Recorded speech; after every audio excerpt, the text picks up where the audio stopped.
Thank you. Hello, and welcome to Impulse, the podcast hosted by Impulse Group Miami. I am one of your hosts, Jamal, the president of Impulse Group Miami. And I'm your co-host, Carlos, the VP.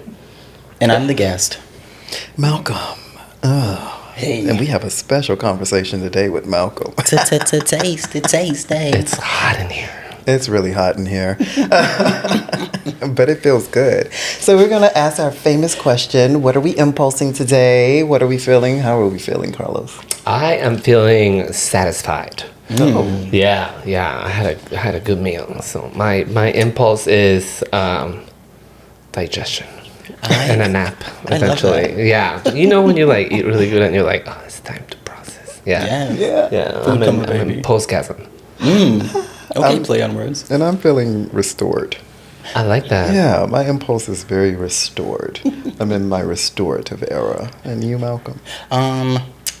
Curious. I love that. You're welcome. Curious about what? Everything? Honestly, everything. I mean, it's a trifecta. It's either curiosity, creativity, or anything that's seasoned. And I mean either a person, place, or thing.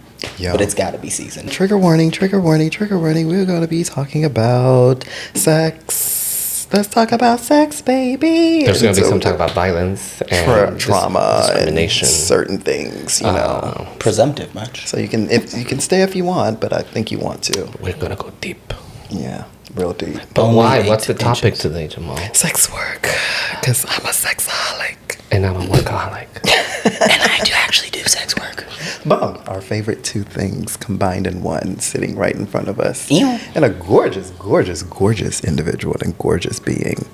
So, Malcolm, can you tell us a little bit about yourself? Like, first of all, how did you end up here? Just a little bit that you want the people to know. End up here on this couch? Mm-hmm. Well, it just so happens I know the president, and he is delightful. That's how I got this gig. A little bit about me. This is the worst question. I'm always like, I'm 5'6", I eat tomatoes, and I love my dog. But that's not going to cut it. So That's good, actually. That's actually really good. Oh, well, then we're going to leave it at that. Fiend. So how did you end up, in sex work?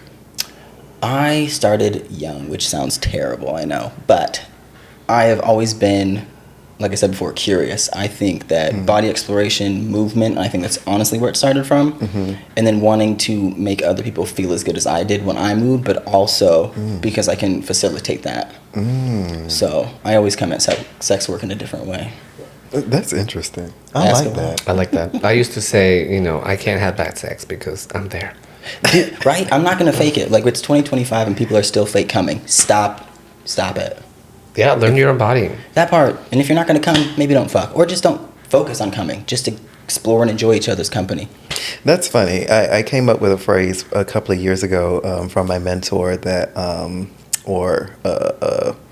a thing for people, that pleasure is your responsibility. Period. It's nobody else's responsibility. Let's talk about what do you enjoy about your work? Like,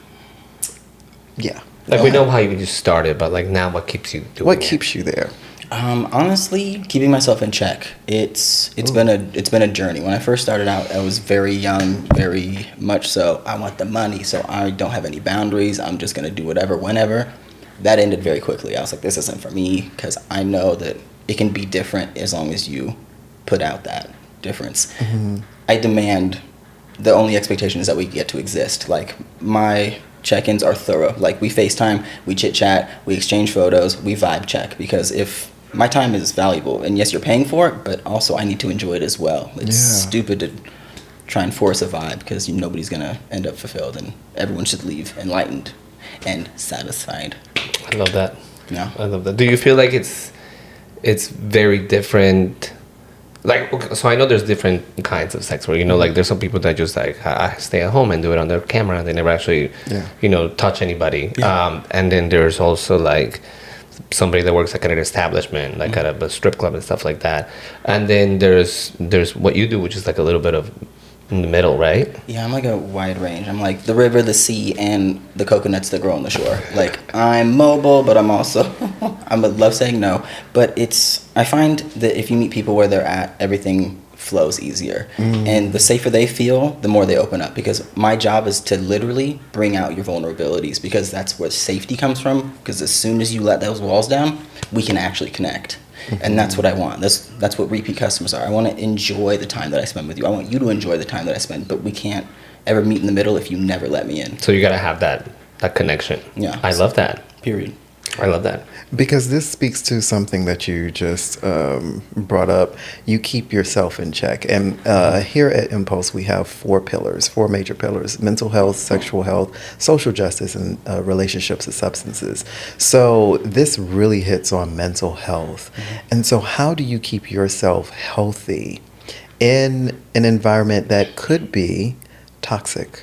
Mentally, yeah. I mean, I feel like anything in too much essence could be toxic in general. But what I try to literally do is to always make sure that I'm staying close to my expectations, my boundaries, and like what my hard no's are. Because as soon as you start to stray and compromise on those, that's exactly what you're going to attract. And that's kind of the rule of life. What you think, what you say, what you do is exactly what you're going to get in return. So I don't allow myself to deviate, because the moment I accept less or diminish my abilities to actually do what I do, to perform just because there is money there, it's not worth it.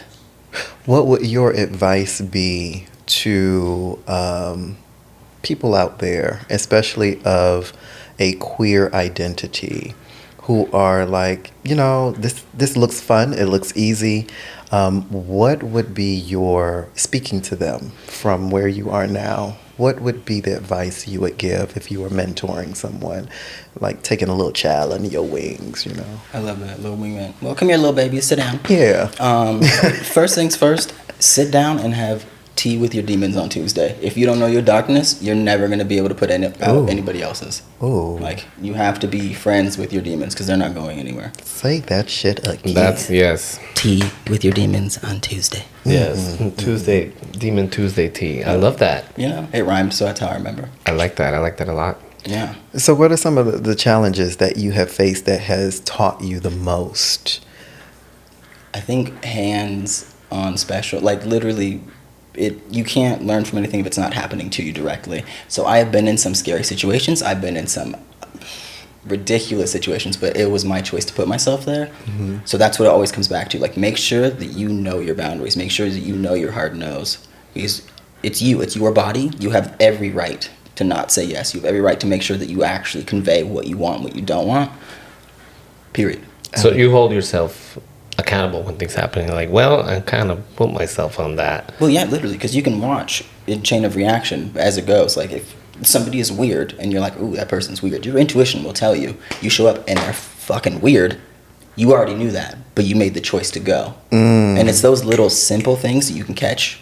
Your impulse. Your impulse. You see what I'm doing there? I love that. I know what I'm doing sometimes. Do you do collaboration with others sometimes? Other escorts? Yeah. I would. I find that it is an interesting dynamic, because I am trans, and so it's usually most of the moments that I spend with clients are teachable moments. It's a knowledge base, because they're like, what is a pussy? Where is the clitoris? How many holes do you actually have? And I'm like, ooh, baby. So you deal with straight men. Okay. Yeah. I mean, it's a variety. I get a lot of gay men too. I love that. Mostly gay men. Yeah. This really now turns interesting, because our people out there probably are watching this don't know that you are of the trans experience. I sit to pee. That is key. Surprise. So being of the trans experience, especially a trans masculine experience, that is a unique perspective. Are there any situations you can just touch on, any personal experiences you can touch on, however deep you may want to go, that really gives us a good glimpse of a walk in your shoes? That was slightly confusing. Will you sum that up? A walk in your shoes, doing the work that you do. Walk us through your day. Walk through Walk my us day. through. Walk us through. Well, first I wake up and I rip a fart. Well, okay, let's get to work. Well, you started it. Joel, you start the day. You set yourself up for this. Ideally, I get up and I have a regular life. I drink my everyday dose, which is delightful. I take the dogs out. I have breakfast, and then I check all the massive amounts of messages and DMs and inquiries. And then I kind of go through them to see who... My ideal statement that I repeat to myself every day is, if you come correct, we'll vibe just fine. Bomb. So if you say, like, no acronyms, no WIDs, like, we're grown as fuck. Speak like an adult. I don't need full-on sentences, but if you can't put together some words, I need your intention. I'm not going to play guessing games. Like, come correct, we'll vibe fine. I shouldn't have to ask you what you want. You hit me up. So that's a no. I won't even waste my time anymore. That's another thing. For the wingman, for the little baby sitting around, if they don't meet you where you're at, where you need them to, you're going to be chasing them to get that money. People who have it will show you that they have it. Period. Like, don't ever guess that somebody will, because they're already going to show you if they do or don't. Lay So down if you some have doubt, scripture. that's a red flag. Lay down some scripture. But have you ever had any clients that, you know, they thought they wanted something and then it turns out they wanted something completely different once you get there? Yeah, literally. It is something when you arrive, and when they feel energy or they're new or they get nervous, sometimes people be like, I want to fuck. And I'm like, okay, but then I'll arrive and they're like, can we just talk and cuddle? You want to go do something instead? Like, people will change their mind when they realize who I am and, like, what I'm actually, like, you're so different. I'm like, yeah, we're still clothed and standing in your kitchen talking about what you do and who your dog is. Yeah. Like, I want to know who you are, because that makes me feel more safe and helps us connect better. That answers my question, the one that I almost got you wrapped around and confused about, of walking a day and give us a trans perspective. Because, you know, people have this idea, but when they meet you, it's a completely different reality. Yeah. Because it humanizes you, you know? Yeah, and I'm very real all the time, and you know this. You get me 100%. So if you go from being objectified to being like, hey, I'm a real person, let's talk, you know, let's connect. Well, yes and no, but because in the beginning I would allow myself to be objectified, but those messages now don't even allow. You filter them. Yeah, it's easy, delete, you know.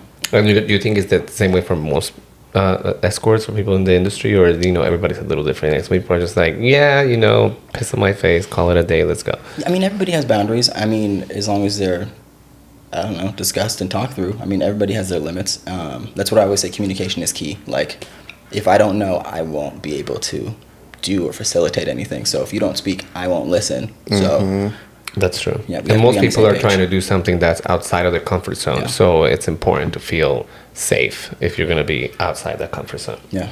And how are you keeping yourself healthy in the body because I know you're giving of yourself, so you're giving out energy. How do you replenish that for you? Honestly, naps. Downtime. Come on, naps. Hey, I'm an adult, and sometimes Preach. I just want to take a daytime snoozer. Siesta. It's my favorite. But I mean, honestly, just taking into account, like, the money's not going anywhere. Clients are always going to be there. There's no rush. Someplace to go and nowhere to be. Like, there's no need to feel anxious about, oh, I got to take this and this. Just find your center. The quicker you get back to baseline, the easier it's going to be to navigate your day. Listen to yourself, pretty much. Yeah. Do you think that it's easier for you to get clients because of your privilege of being attractive? Or do you think that is something that... It's secondary. Yeah. Yes and no. I either get the intimidation factor, or I get legitimately people who just want to bother me because that's all they see is an attractive human being. But that kind of differentiates depending on who is going to objectify, because people who just want to fuck me because I am hot to them is a whole nother vibe. You know, like we talked about at the bar. Like, you see somebody, you're like, he's fucking fine, I'm gonna take him home. That's exactly the kind of energy that usually escorts get. Like, come here now, I'm ready to fuck. And I'm like, oh, that's so cute, what's your name, what school did you go to, do you like potato chips? Yeah. Like, That's cool. Yeah. Wow. So you go deeper. Oh, I'm so do you annoying. feel like that because you approach things this way, you have like a more emotional connection, and then you don't have to get as many clients, you have more repeats kind of deal? Yes and no. I do like frequent flyers because the rosters they do have are phenomenal. So like it is nice to have those genuine connections that I can rely on, but it's not a constant. So it's lovely to be like once a month here, once a month there, and then yeah, I mean it just kind of overflows. So you travel a lot? Yes and no. I'm somewhat lazy and I love my dog, and I'm like siesta. You can either come here or not happening. I love that. That's so funny. It's true. You gotta take care of your body. Yeah, you know. Do you feel like you get like sex work is more stigmatized now or less stigmatized because it becomes so like broad, you know? Do you get like crap like you dirty hoe, you know, or like how can I teach me your ways? How can I make some money? You know? I get a lot of those DMs. You do escorting? Teach me. You look so like da da da. I'm like, yes, but my appearance doesn't mean that I'm good at what I do.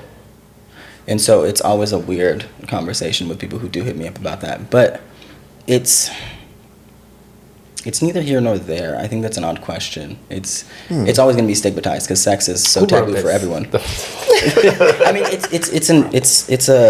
it's kind of all about perspective because what I like could be stigmatized. What I like to do could be taboo to somebody. Yeah. Although honestly, in this world, day and age, being with a trans person is taboo. Right. So I'm automatically on that scale. Black, trans, confusing, deceitful, but precious. So it's a whole nother ballgame, but it's everything that I do is stigmatized. I get the most ridiculous junk mail. Because in the queer community, we've always had like a, you know, sex work has been a huge part of our community always because for some of us, you know, it's not easy to like get a job by regular means because of the way you look or the way you act. You know, you know, I guess I can't work at the bank because I sound like a being. Hey, You're tatted from head to toe on their face. Yeah, like I'm sorry, I fart rainbows. You know, so they're not gonna have me at the bank. but some people want some of this rainbow on them. You know, so do you feel like, because we're in the queer community, it's more acceptable, or is it more like you feel more like you're pushed? I'm more of a outsider kind of deal. Oh, that's cute. Inside outsider. That's nasty. Penetration is what that sounded like. It's a little bit of both because it's odd in the queer community because we're so hoorah, let's get fucked up. I'm gonna fuck him and I fucked him. But like the moment you say I'm an escort, it's like, oh, you have to pay for it or you get paid to fuck. And I'm like, you were out here throwing your dick around a booty hole for free. Amen. I wasted so much money. Yes, you did. But that's okay. As long as you get your drink spot. That's true. No, I was a bartender. Oh my God. I know. I was just giving it away for no reason. You did that to yourself. I know. Oh, well. It's okay. I feel it, yeah. Jal, I got my compensation. 'Tis the season to be jolly.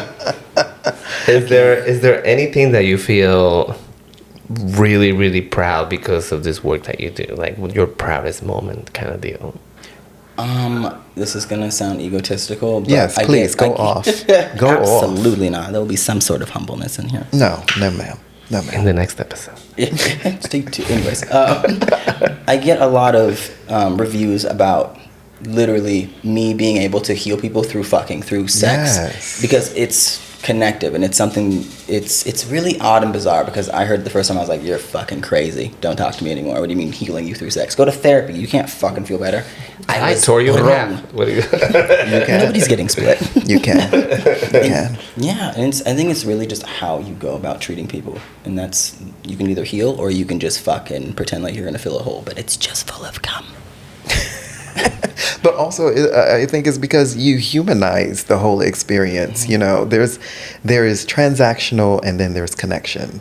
We have this conversation all the time. You know, I have this conversation all the time about healing people. But when people actually get to experience true intimacy, vulnerability, and take the transaction out of it, they have an entirely different experience than what they perceived was going to happen in their heads. Yeah, because when you're transactional, it's very, you know, you're over there, I'm over here, we're going to do this thing, and then now you're over there and I'm over here again. Yeah. Versus when you have connection, it's like, it's just us doing this thing. Yeah, like that's all I ever demand is we just come as we are and we exist. I'm not here to judge you. This is a safe space. I mean, to a certain degree, like, there are definitely hard no's, and I'm like, ooh, that's not cute. But at the end of the day, just come as you are. There's no need to fake anything. Do you think that, because we had this conversation on another episode about the silos and individuality and separation of the community, will we ever come back together as one? Do you think that it's because of transactional sex, the apps, the things, just the ease of access just to fuck someone? Do you think that lends itself to not having intimate connections, or people needing to heal through sex, or people needing this validation in their lives? I do love that question. It's open-ended, so you're going to get a delightful answer. Good, wonderful. I love it. It's delicious. I think that our community as a whole is, I'm just going to say it, fucked. Because nobody is doing the work that needs to be done. Mm-hmm. And that's okay. We can all run around with our dicks out. That's fine. Mm-hmm. But you cannot cross both boundaries, because what's happening in our community and then attaching it to sex work doesn't make sense to me. Mm-hmm. Because it's very different. And while I would love for them to actually have some sort of equation that solves some shit, it doesn't for me at all. I don't think sex work has anything to do with people healing. I think apps are always going to be there, because you're not healing anything in general from either side. You're just choosing a different route to go about getting what you want. Wow, I love that answer. So deep. That was so gorgeous. I try my best. We have really good microphones, so really good microphones. we are giving you free ASMR. If you're trying to go to sleep, you're gonna have some weird dreams. Somebody hand me a pot sticker. Some sex ass dreams. I hope you have them hot ass dreams. So I have a weird question. So like, one of our pillars is, your relationship to like sex and STDs and stuff like that. Mm-hmm. Have you ever had any scares? Oh, I've had chlamydia, syphilis, gonorrhea. But that was in like the first beginnings where I wasn't protecting myself. I was like, ooh, survival mode, let's get this coin. What steps do you take now to like prevent all that? Oh, it is exhausting. Let's teach the children how to be safe out there. Please. Oh, I get tested every 2 weeks. I bring condoms everywhere. Unless you can show me receipts of recent testing dates, you are putting on a condom. Or we're not doing anything of that. Like, my body is my body, and it's so disrespectful to pass along things just because you're not able to check yourself. Mm-hmm. Like, you're not giving somebody else the choice to choose, because you're just passing it along without being... What is it, Carlos? Spread legs. Yeah, spread your legs. Don't spread anything else. That part. And if you do, just take accountability for it. It's not something scary. Like, being educated, it's not... Getting tested is not scary. Knowing that you have something and then can resolve it, fantastic. It's not the end of the fucking world. Yeah, it's not scary. It's so weird to me. And I understand that people who are not ignorant but just uneducated about it, the more you know, the safer and the more understanding it is to not be worried. Like, once you know what's happening, then there's no need to worry. This is one of my hard, I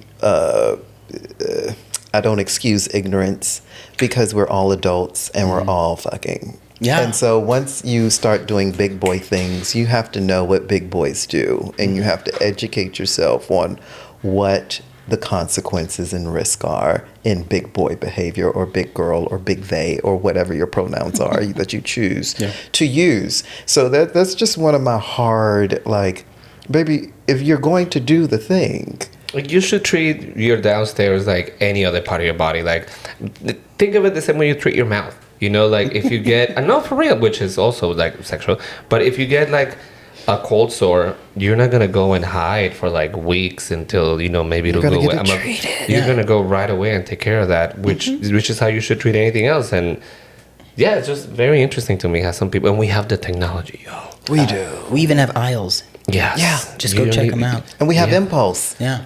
And if anybody out there, is going through something, you're feeling a little burning sensation that you don't like, or something is throbbing, and your downstairs is giving you that one tear, please help me.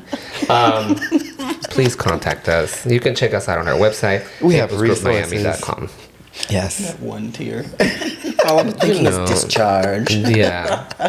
But everything's got to fix, and we can also help you get on PrEP. Yeah. So, and also get some DoxyPEP or whatever it is, or you just want to talk and hang out.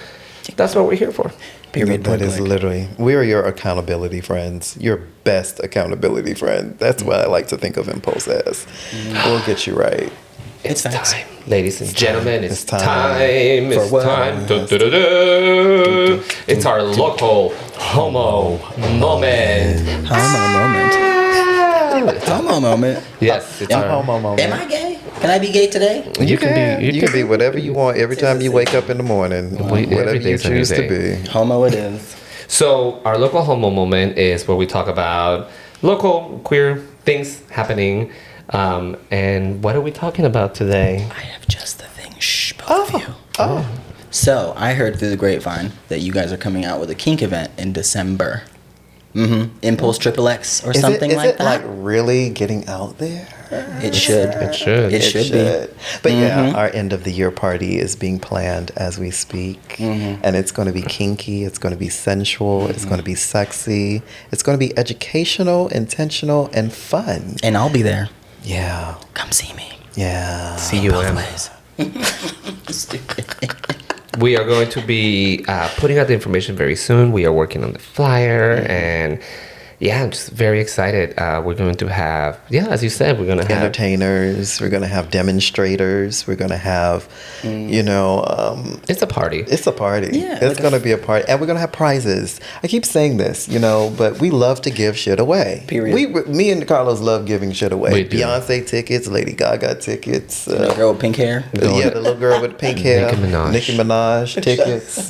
She's we going love- to go call us. Oh, and we gave out some airline vouchers too, didn't we? Yeah, we'll take you on a trip, baby. Yeah. I want to go on a trip. We'll definitely take you gotta on a come to trip. one of our events. Okay.